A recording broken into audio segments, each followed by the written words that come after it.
The poor student I had sponsored for years suddenly demanded that I divorce my husband and give him to her. She claimed to be a gambler. If she couldn't win over Jude Langston, she would die. Jude couldn't bear to see her suffer. He tried to persuade me, "You're almost 30, and she's only in her 20s. She still has a long future ahead of her. How can you be so heartless?" And just like that, he turned around and secretly became her lover. They whispered sweet words in front of everyone, flirted shamelessly before my eyes. Even my own daughter sided with them, accusing me of being selfish for refusing to divorce Dotton. The end. I let go. I signed the papers and walked away. That night, I drank with my new boyfriend at a bar, toasting to my newfound freedom. But Jude wasn't done with me. He stormed in with our daughter, pointing an accusing finger. "You abandoned your husband and child." I sneered.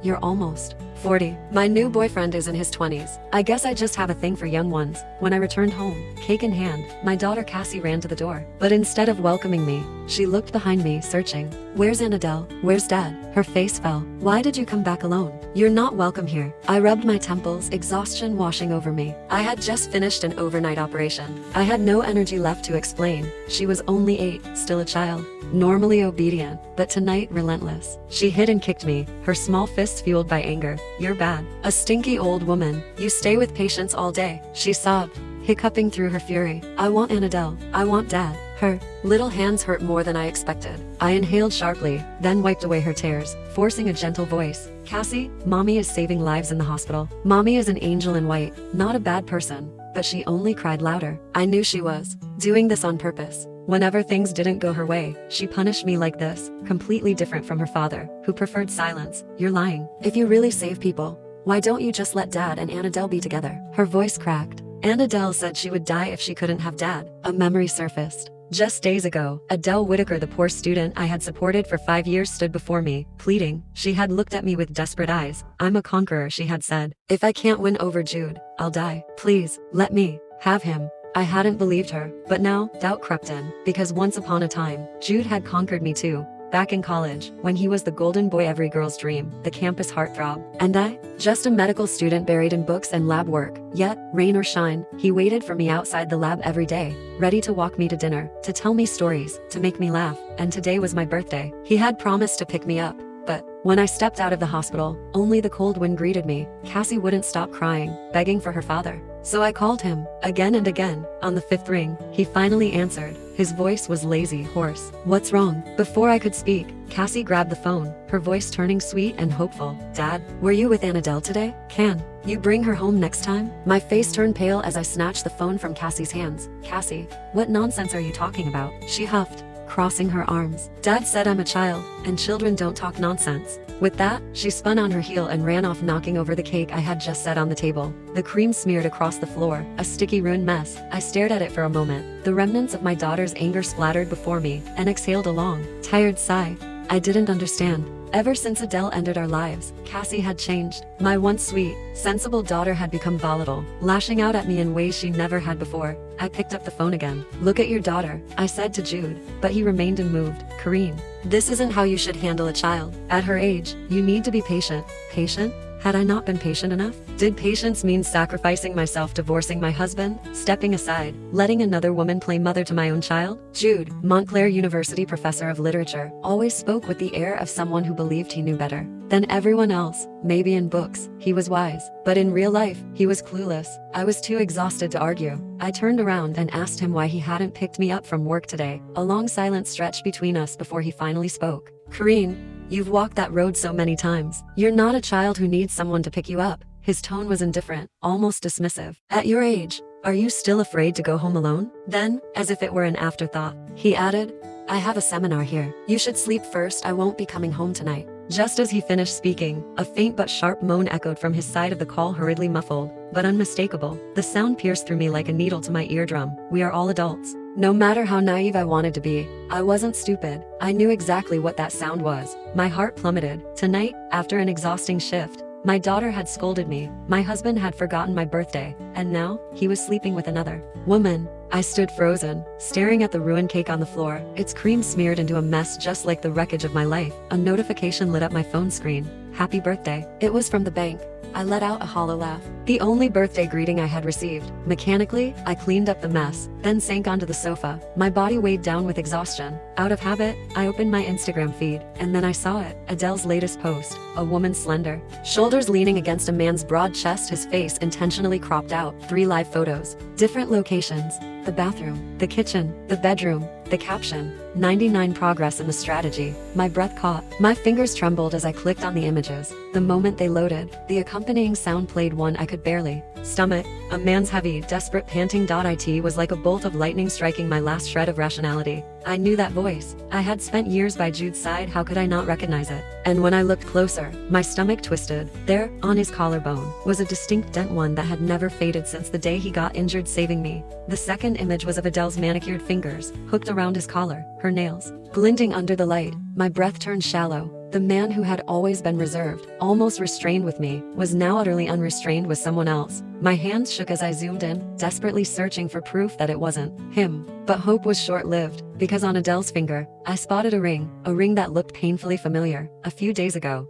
I had stumbled upon it in Jude's study drawer. I had assumed it was a surprise for me, a birthday gift he was waiting to give. I had spent days looking forward to it, imagining the moment he'd slip it onto my finger. But now, that ring was on another woman's hand. I had been a fool who had clung to memories of the past, to the version of him that once worked extra shifts as a deliveryman just to buy me a diamond ring. I still remember the way he smiled when he handed me the gift box, the joy in his eyes. Karine, I will give you even better things in the future. His sincerity was so overwhelming that I fell in love with him all over again. On our wedding night, he held me close, his voice sincere and raw. If I can't conquer you, I will die. Karine, I'm so glad you've taken control of my life, because I love you. But that night, I woke up in the middle of a dream. The wind outside had blown the window open, and the curtains swayed wildly. Jude, only silence answered me, an empty, echoing void. I hated that feeling of loneliness. In the past, Jude would hold me tight at moments like this, whispering that it was the feeling of home. I had grown up with parents who had been separated since I was young. The love I received was nothing more than a monthly allowance and obligatory greetings. It was Jude's presence that had filled my life with light. He once told me I didn't have to be so independent, that he could be my support. 10 years have passed. A lot had changed. The cold wind had blown too long, and now, dizziness and fever gripped me. I prepared breakfast for my daughter, who had just had tonsil surgery and could only eat light foods, but she cried, lying on the floor, demanding fried meatballs from Adele. I let her cry. Then, I sent a message to Jude no matter where he was. I couldn't ignore my daughter. He didn't reply. So, I took my daughter to the nursery. After I had settled everything, I was caught off guard when the first patient to walk into my office was none other than Adele, and Jude was right behind her. The other colleagues in the office, unaware of the situation, began to tease him. Professor Langston is here to see Dr. Karine? That's enviable. Breakfast for Dr. Karine too? This display of affection in the hospital? I can't stand it. But they didn't know the truth. Jude wasn't there for me. He came with Adele. He smiled but didn't say a word, creating space between me and her. He didn't want to explain anything. Adele pulled the suit jacket from Jude's shoulders and draped it over herself. When she looked at me, her gaze was full of provocation. Dr. Langston, can you help me? My boyfriend was too rough with me yesterday, and I'm feeling a bit uncomfortable now. She knocked on the table when she saw that I remained calm. Dr. Langston, do you know why he's like this with me and not with other women? Does he love me so much that he's this wild with me? She smirked, clearly enjoying every moment of this. I heard it was his wife's birthday yesterday. He didn't even go home. He said it wasn't a big deal to celebrate a birthday in your 30s. Adele kept speaking, her words cutting deeper with every sentence, all while observing my reaction. But the truth was, my fever hadn't subsided until this morning. I was weak, barely holding myself together. I didn't have the energy to respond to her meaningless words. After finishing the prescription, I looked up and met her gaze with a calm, measured expression. Miss Whitaker, I said coolly, this is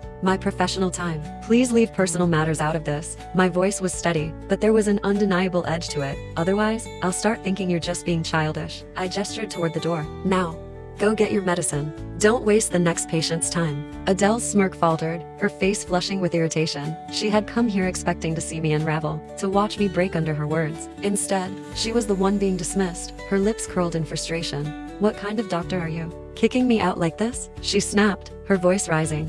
You really think I won't file a complaint against you? After Adele yelled, she yanked Jude into the fray. His anxious expression only struck me as absurd. Here I was, his wife, humiliated in front of everyone, while he fretted over an outsider. Jude, Tell her who do you love. Adele gripped his tie, her voice sugary, with a hint of deliberate flirtation. Why hadn't I seen how unreasonable she was before? Outside the office, a crowd had gathered, clearly enjoying the spectacle. Karine, why bother with all this? What's a little girl like her to you? She's barely in her 20s. Doesn't know anything. Jude, ever the coward, dodged the question, trying to play the peacemaker. He couldn't even bring himself to admit, in front of all these people, that he'd betrayed me. He opened his mouth to speak, but before he could, I slapped him hard. Reflect on yourself. Since they wanted to stir up trouble, I saw no reason to endure it any longer. I grabbed Adele's hand and turned to Jude. Do you dare to deny that the ring on her finger isn't from you? Your lover came to me, proudly flaunting that she stole my husband. She may be ignorant, but I'm sure the leaders of her school will understand.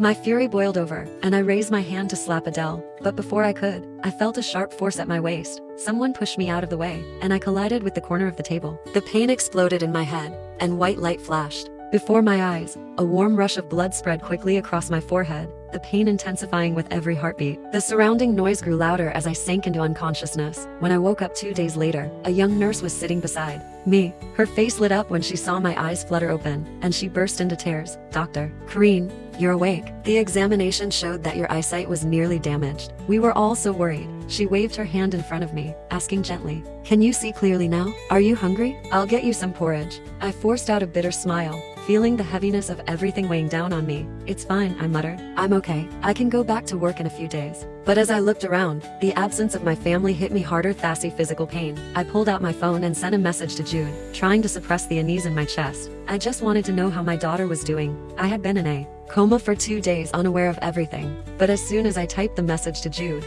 I deleted it. The thought of my daughter's sweet, innocent smile flickered in my mind, but it quickly twisted into a look of hatred for me. She yelled, "Go to hell." The words pierced through me. A chill ran down my spine, mingling with a deep sense of disappointment. I had carried her for 10 long months, and in her early years, her health was frail. I had always been there for her, balancing the demands of work with caring for her every need. There were times when even the doctors, concerned for my well-being, suggested I might be pushing myself too hard. They warned that it could have long-term consequences, even suggesting I might lose my job if I continued this way. But Jude couldn't help. His career evaluations and responsibilities consumed all of his attention. So, the weight of everything fell on my shoulders. I gave everything to my daughter, but now, she seemed to favor Adele. I lay there in the sterile quiet of the hospital room, the steady ticking of the machines around me, a constant reminder of my isolation. In that moment, everything felt pointless.